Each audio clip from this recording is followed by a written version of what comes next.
Nagkuharan ka, huy. Bayan dito pa igbaw.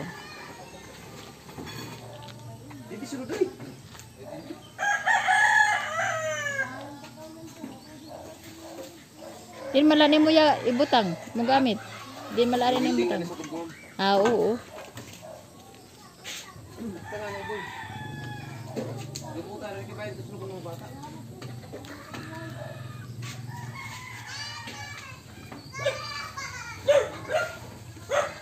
Matao yan dun, guys. Ay. So, yan. Kinukuha nila yung ano, guys. Ay. Kahoy. Kahoy, guys.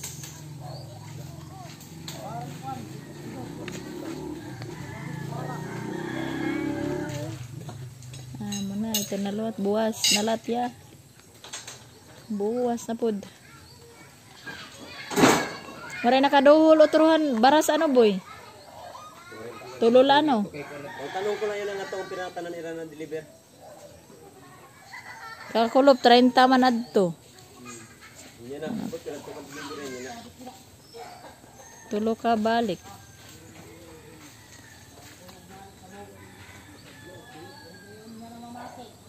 Guys, may kahoy na sila.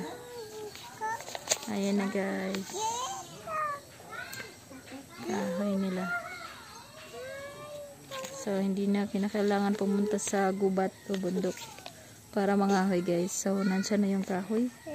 Huwag chay-chay, no. Huwag chay-chay. Oops, careful. Lalala. Lalala. So, ando na yung kahoy. So, yun yung panghigot para hindi mapunta sa ibang pwesto yung ano nila guys, kahoy. Yung bahay namin dito guys. Kapit bahay namin. So, dito kanina nagtrabaho para dyan sa pagpapagawa ng grills. So, ayan. Si Kuya guys, andyan sa puno ng mangga. Yes. So, gagawin niya ay mag-ano siya ng mangga. Magpuputol. Para mayroong panggatong guys. So, ayan. Ingat po.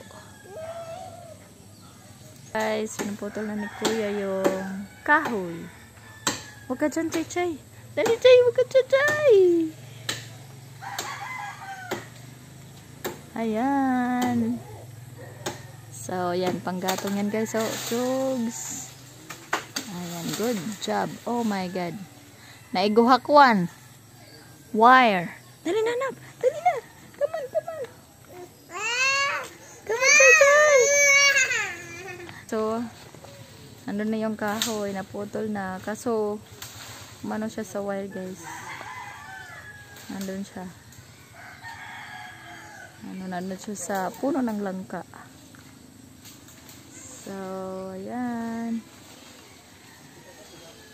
Charan. Ayan. So, libre panggatang na guys. Bye bye guys. Please subscribe.